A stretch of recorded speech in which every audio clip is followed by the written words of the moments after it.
चक्रवर्ती सम्राट परमार भोज, इसका पार्ट 2 पढ़ते हैं आज। भोज ने गुजरात के चालुक्यों सोलंकी से भी, जिन्होंने अपनी राजधानी अनिलपट्टण में बनाई थी, बहुत दिनों तक युद्ध किया। चालुक्य सोलंकी नरेश मूल राज प्रथम के पुत्र चंद्रमुद्राज को वाराणसी जाते समय मालवा में परमार भोज के हाथों अपमानित होना पड़ा था। उसके पुत्र एवं उत्तराधिकारी बल्लभ राज को इस पर बड़ा क्रोध आया और उसने इस अपमान का बदला लेने की सोची।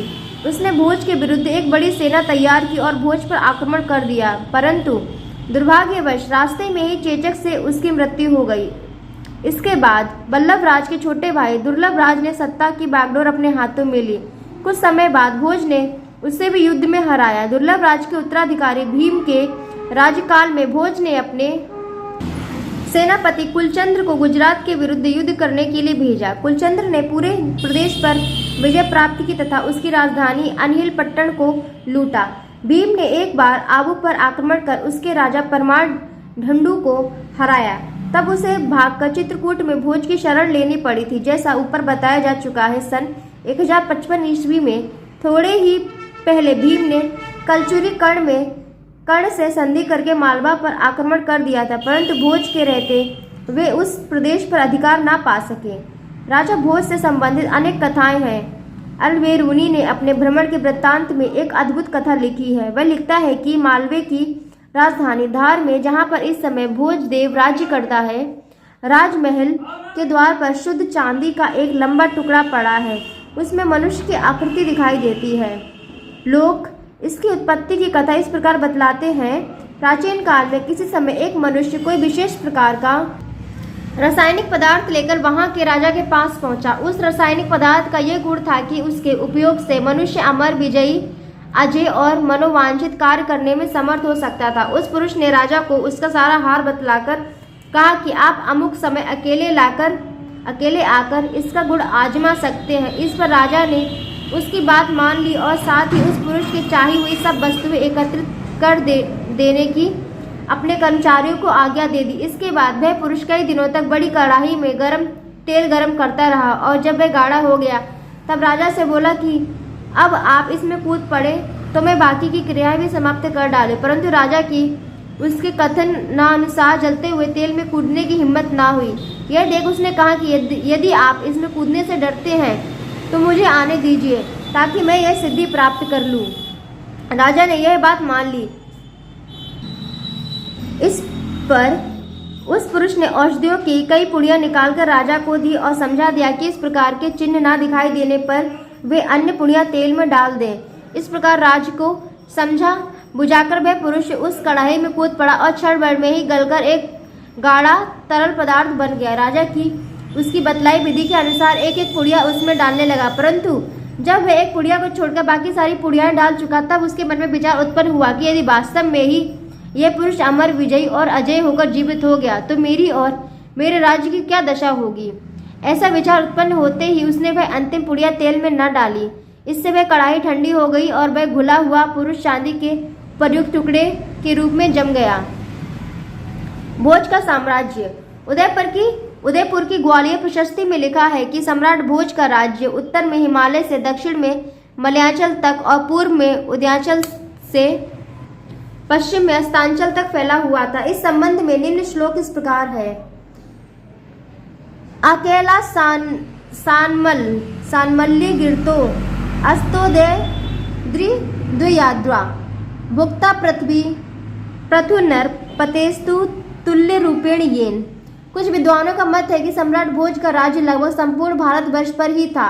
उसका अधिकार पूर्व में डाहल या चेदी, कन्नौज, काशी, बंगाल, बिहार, उड़ीसा और आसाम तक था।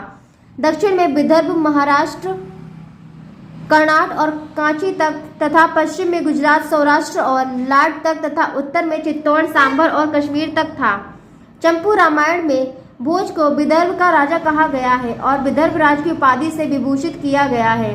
भोज के राजा विस्तार को दर्शाता हुआ और एक श्लोक इस प्रकार है। केदार, रामेश्वर, सोमनाथ, सुंडीर, काला नल, रुद्र, सतकय,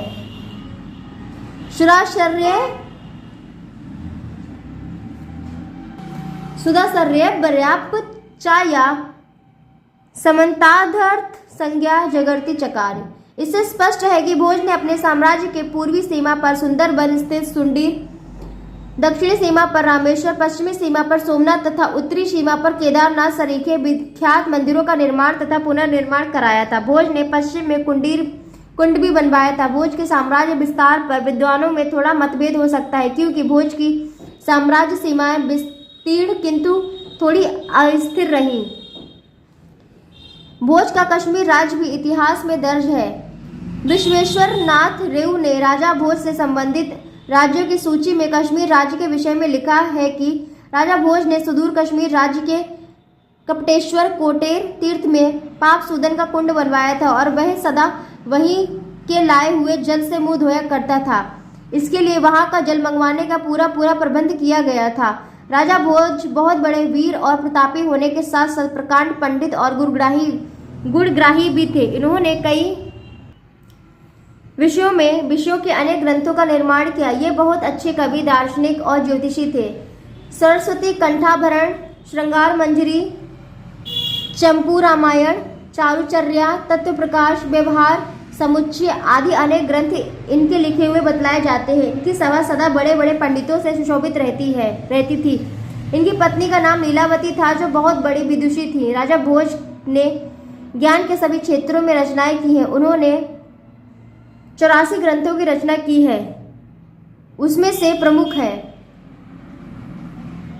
राजमार्तंड, पतंजलि के योग सूत्र की टीका, सरस्वती कंठाभरण व्याकरण, सरस्वती कंठाभरण काव्यशास्त्र, श्रृंगार प्रकाश काव्यशास्त्र तथा नाट्यशास्त्र, तत्व प्रकाश शैवागम पर, बृहदार्ज मांडंड धर्मशास्त्र, राजमृगांक चिकित्सा, विद्या विनोद और युक्ति कल्पतरु। यह ग्रंथ राजा भोज के समस्त ग्रंथों में अद्वितीय है। इस ग्रंथ ने अनेक विद्वानों का समाहार है। राजनीति, वास्तु, रत्न परीक्षा, विभिन्न आयुध, अश्व, गज, वृषभ, महिष, मृग, अज, स्वान आदि पशु पक्षी, द्विपदयान, चतुष्दयान, अष्टदोला, नौका, जहाज आदि के सारभूत तत्वों का भी इस ग्रंथ में संक्षेप में सन्निवेश है। विभिन्न पालकियों और जहाजों का विवरण इस ग्रंथ की अपनी विशेषता है।